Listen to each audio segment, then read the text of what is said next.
कुरुंदवाड सिवाडी दरम्यानच्या कृष्णा पंचगंगा नदीचा संगम घाट परिसर पंचगंगेतील जलपर्णीने वेढला गेला आहे.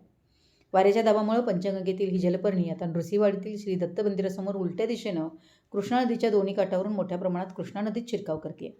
नृसिंहवाडी श्री दत्त मंदिरापर्यंत पसरलेली जलपर्णी आता वाऱ्याच्या वेगामुळे उलटी वाहत औरवाड जुन्या पुलाखालील मोठ्या प्रमाणात पसरली आहे. जलपर्णीमुळे कृष्णा नदीचं पाणीही प्रदूषित असून पाण्याला दुर्गंधी येऊ लागली आहे.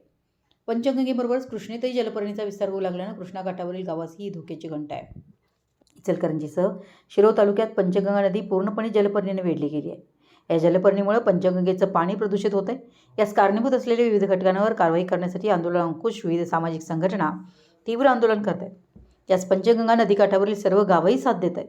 या आंदोलनाला आता कृष्णा काठावरील ग्रामस्थांनी साथ दिली पाहिजे. अन्यथा पंचगंगा नदीची आत्ताची जी परिस्थिती आहे तशी कृष्णा नदीची होण्यास वेळ लागणार नाही. सध्या जिल्ह्यासह धरण पाणलोट क्षेत्रात दमदार पाऊस सुरू आहे. यामुळे पंचगंगा नदीपात्रात नैसर्गिक पाण्याची वाढ होते. परिणामी पंचगंगेची पाणी पातळी वाढू लागली आहे. या पाण्याच्या प्रवाहातून मोठ्या प्रमाणात जलपर्णी नृसिंहवाडीजवळ कृष्णा पंचगंगा नदी संगम घाटाजवळ पसरली आहे. अजून कृष्णेच्या पाणी पातळीत वाढ नाही, त्यामुळे हिचा शांत प्रवाह आहे. मात्र पंचगंगेच्या प्रवाहाला गती असल्यामुळे कृष्णेच्या पात्राला दाब बसतोय. यातच वाऱ्याच्या गतीमुळे जलपर्णी उलटी वाहत कृष्णेच्या पात्रात झपाट्यानं पसरू लागली आहे. दरम्यान पंचगंगेतील जलपर्णी नदीच्या दोन्ही काठावर पसरली होती. उन्हाळ्यात पाणी पातळी खालवल्यामुळे जलपर्णी काठावरच राहिल्यामुळे पूर्णपणे सुकून गेली होती. सध्या पावसामुळे पाणी पातळी वाढू लागली आहे. नदीकाठावर वाळलेली जलपर्णी वाढत्या पाण्याच्या आवाक्यात येते.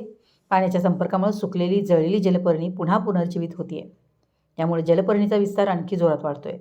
मराठी एस न्यूजसाठी गौरवाडहून अनिल जासूद.